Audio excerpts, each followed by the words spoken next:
The Vikings kicked off the season 1-0 after a dominant performance at home against the Green Bay Packers. This is Pick 6 presented by KFAN.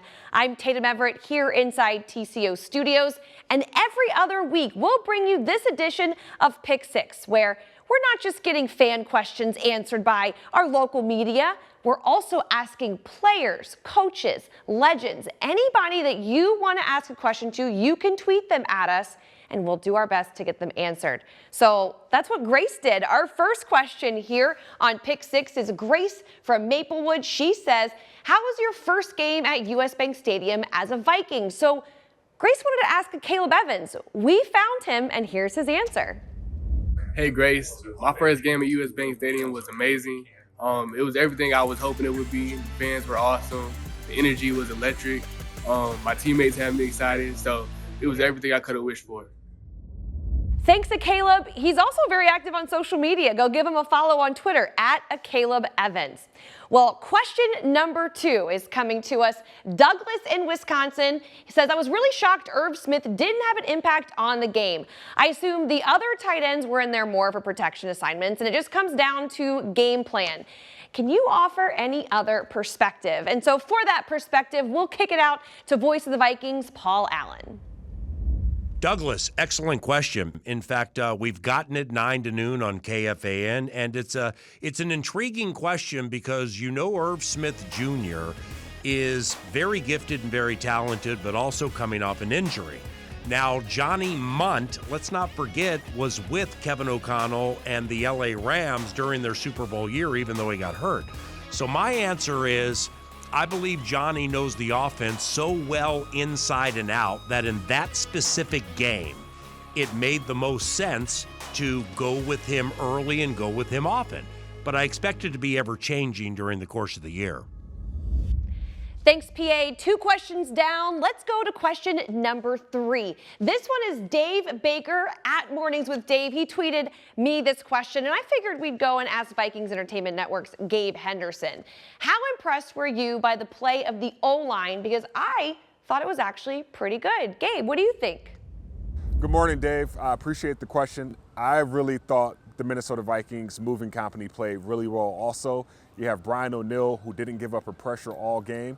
And then you got the rookie Ed Ingram beside him, who I thought played a really good game for his first ever game in the NFL. Garrett Bradbury probably played his best game in the past 2 years. And my honest opinion about Ezra Cleveland, when you move from right to left, he might be our best offensive lineman on the team. Christian Darrisaw is only going to continue to get better. And as this unit continues to grow, this is only going to be a very, very solid unit for this Minnesota Vikings offense. So job well done by those guys against the Green Bay Packers. Looking forward to seeing it again later on this year. The O-line allowing Kirk to pass for 277 yards and 2 touchdowns while only giving up 1 sack. I'd say that's a good day at the office. Another question for us here on Pick 6. Let's go to number 4 from Lacey in Rochester. The Eagles scored 4 rushing touchdowns on Sunday from 4 different rushers. How do you prepare for Jalen Hurts and the Eagles' run game? Well, I figured we'd go straight to the sources. We went back into the locker room and talked with defensive tackle Dalvin Tomlinson about Lacey's question. The way we're going to prepare to stop the run this week, especially with them having 4 different touchdowns, 4 rushers, we have to be gap discipline. That's the biggest thing. With gap discipline and everybody in their gaps and everybody playing off each other, we should be pretty stout up front in the run game. Thanks, Dalvin. Excited to see that front that got 4 sacks on Aaron Rodgers in action on Monday. Question number 5. Let's kick this one out to Tim. Wisconsin, got a couple Wisconsin guys on here. Our offense looks night and day from the past several years. Our pass protection seems a little better. Would you agree we need to work on our run offense? Well, Tim, I've got someone with your answer, and it's Ron Johnson from Fox Game Day Live and KFAN Fan Line. Great question, Tim. But this is what I'll say about the offense. It does look a little bit different than last year, but that's because of the pre-snap motions and shifts. You didn't see as much as you did this game as you did last year, the entire season probably. The pass game is they're going to pass to run. Dalvin Cook's 90 yards. It was quiet. It was sneaky. And last year, he only had 4 games over 90 yards. He did have a 200-yard game.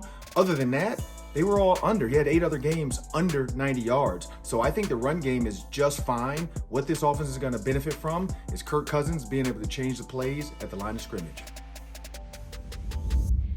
You can catch Ron on Game Day Live 9:30 Sunday morning. Well, this last question of Pick 6 is a pretty special one.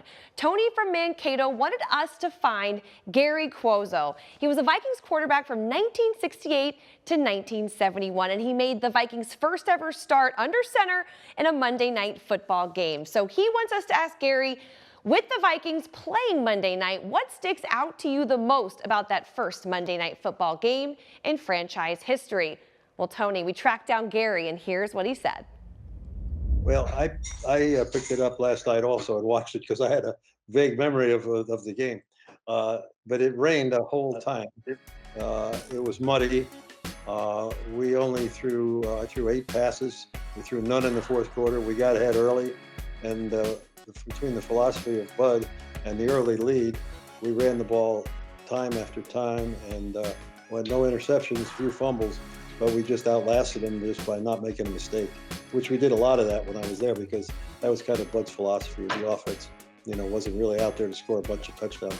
We never threw the ball very much, and we didn't have a lot of formations. I guess that probably answers your question. So great to catch up with Gary. You can see more from his story on Vikings.com very soon. Well, this wraps up this edition of Pick 6, and it was a fun one getting your questions answered by legends, coaches and players, and just media in general. We look forward to continuing this series all season long. We need your help, though. Send in your fan questions at Tatum Everett on Twitter, and we'll see if they end up on the next Pick 6.